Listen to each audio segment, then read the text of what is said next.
Chapitre 1. L'amour de Dieu pour l'humanité. La nature et la révélation témoignent de concert en faveur de l'amour de Dieu. Notre Père céleste est l'auteur de la vie, de la sagesse et de la joie. Contemplez les merveilles de la nature. Constatez leur parfaite adaptation aux besoins et au bien-être, non seulement de l'homme, mais aussi de tout être vivant. Le soleil et la pluie qui égayent et rafraîchissent la terre, les montagnes, les mers, les plaines, tout nous parle de l'amour du Créateur. C'est Dieu qui subvient aux besoins quotidiens de toutes les créatures. Ces belles paroles du psalmiste rendent hommage à sa touchante sollicitude. Les yeux de tous espèrent en toi, et tu leur donnes la nourriture en son temps. Tu ouvres ta main, et tu rassasies à souhait tout ce qui a vie. Dieu créa l'homme sain et parfaitement heureux. Notre terre, au sortir des mains du Créateur, ne portait pas la moindre trace de corruption, ni la plus légère ombre de malédiction. C'est la transgression de la loi de Dieu, loi d'amour, qui a été la cause de la mort et de tous les maux. Néanmoins, l'amour divin se manifeste au sein même de la souffrance. Il est écrit qu'à cause de l'homme, le sol fut maudit.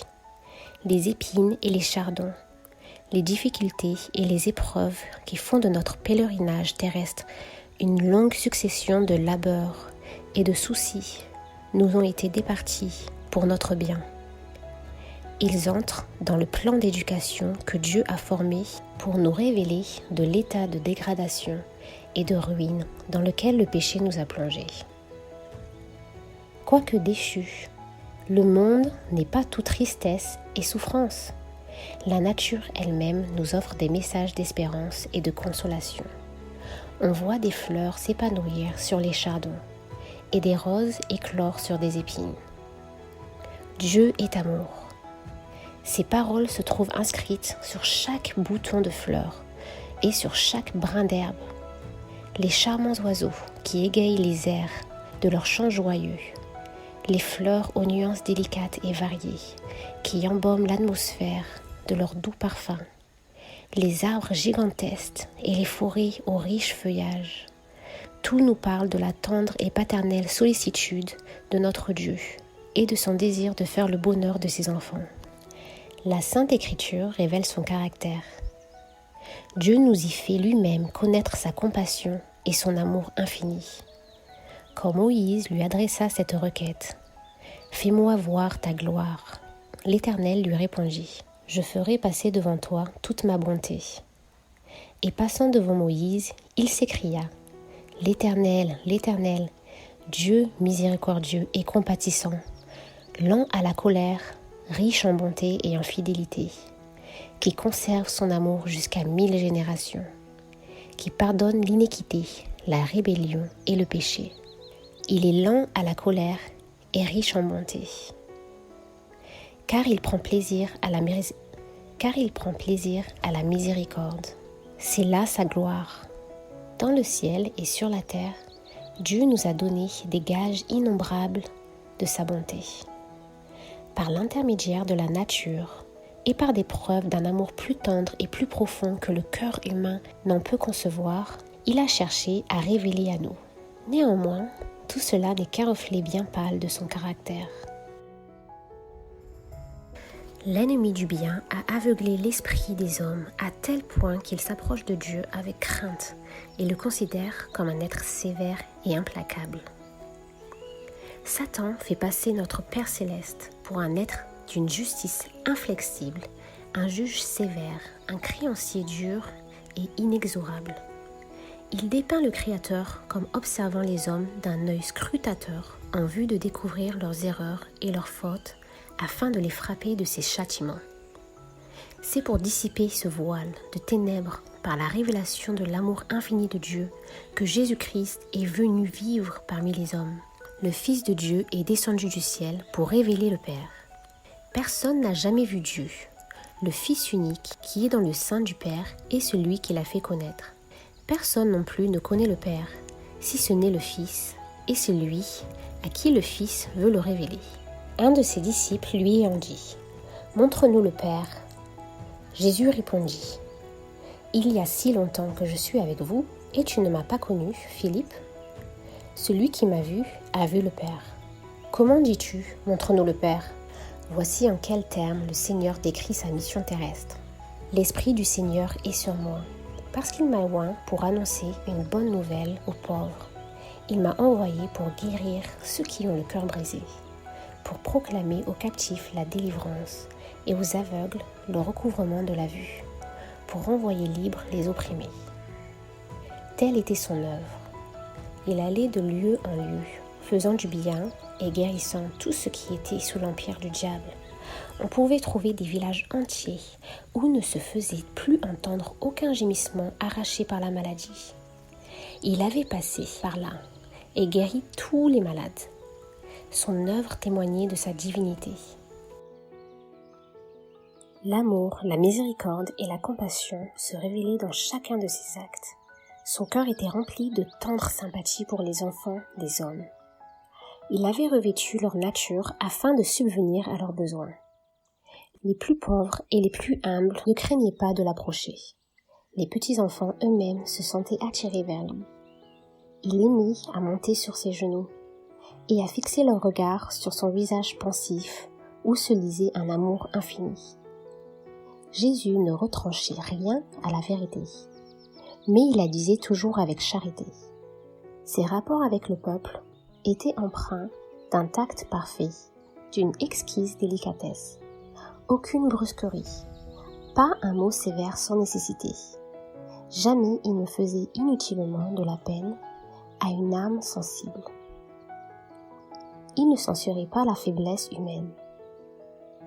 Quand il disait la vérité, c'était toujours avec amour. Il dénonçait l'hypocrisie, l'incrédulité, l'iniquité. Mais c'était avec des larmes dans la voix. Il pleura sur Jérusalem, la ville qu'il aimait et qui avait refusé de le recevoir, lui, le chemin, la vérité et la vie. Elle avait rejeté son sauveur. Mais il y conservait néanmoins sa tendresse et sa pitié. Sa vie était faite de renoncement et de sollicitude pour autrui. Chaque âme était précieuse à ses yeux. Sans se départir jamais de sa dignité divine, il s'inclinait avec un tendre respect devant tout membre de la famille de Dieu. En tout homme, il voyait une âme déchue qu'il devait sauver. Tel est le caractère de Jésus révélé par sa vie. Tel est aussi le caractère de Dieu.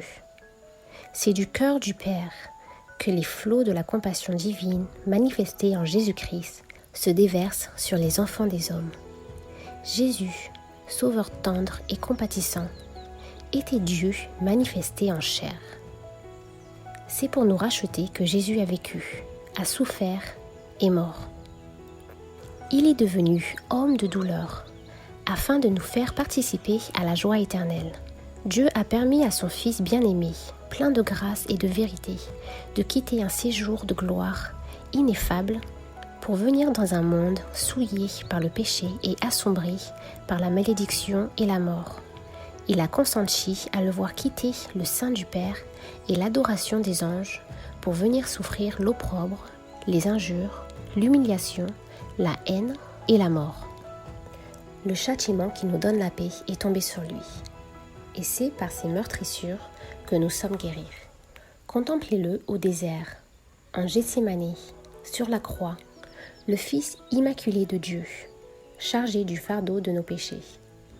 Celui qui avait été un avec Dieu éprouva dans son âme l'horrible séparation que le péché creuse entre l'homme et Dieu. Séparation qui lui arracha ce cri d'angoisse. « Mon Dieu, pourquoi m'as-tu abandonné ?» C'est le fardeau du péché et le sentiment de son énormité qui brisa le cœur de Jésus. Mais ce grand sacrifice n'a pas été consommé afin de faire naître dans le cœur du Père des sentiments d'amour pour l'humanité déchue ou pour le disposer à la sauver.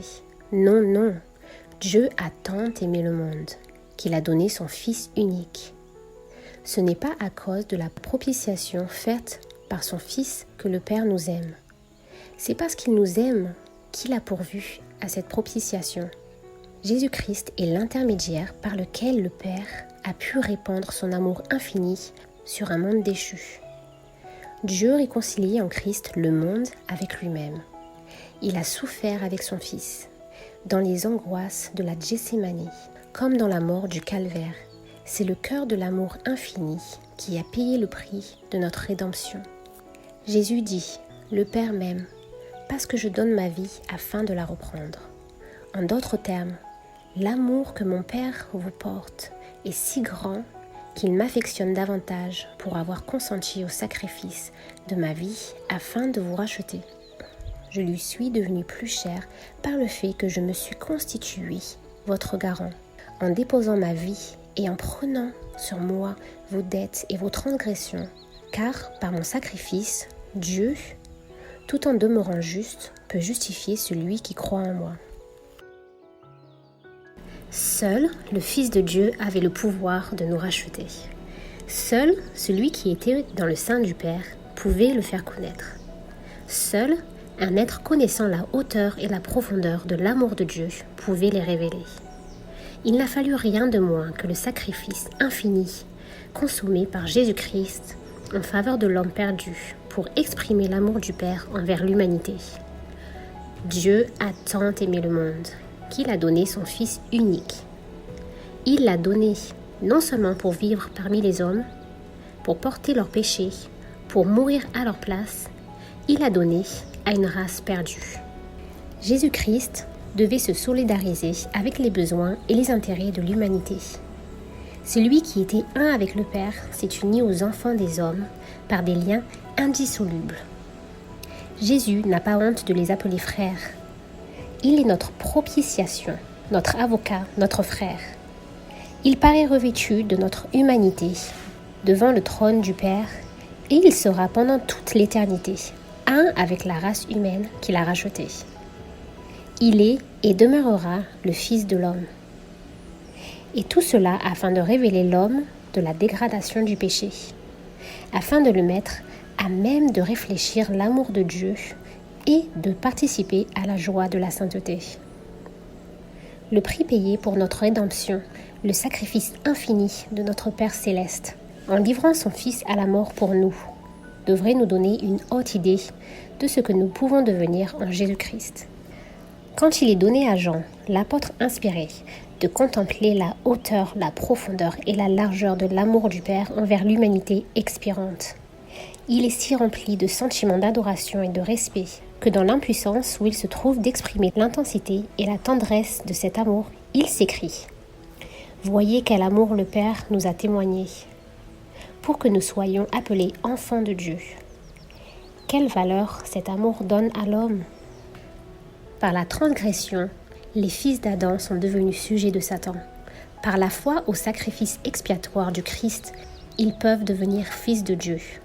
En revêtant la nature humaine, Jésus-Christ élève l'humanité. Il place l'homme déchu dans une condition où, par la communion avec lui, il peut devenir réellement digne du nom d'enfant de Dieu. Enfant du roi céleste, précieuse promesse, thème inépuisable de méditation, amour insondable de Dieu pour un monde qui ne l'aimait pas. Un tel amour est sans exemple. Il surpasse celui d'une mère pour son enfant égaré. Sa contemplation subjugue l'âme et rend les pensées captives de la volonté divine. Plus nous étudions le caractère de Dieu à la lumière de la croix, plus nous y découvrons de clémence et de tendresse, mieux nous voyons la miséricorde unie à l'équité et à la justice, et plus nous discernons les preuves d'une compassion et d'un amour infini.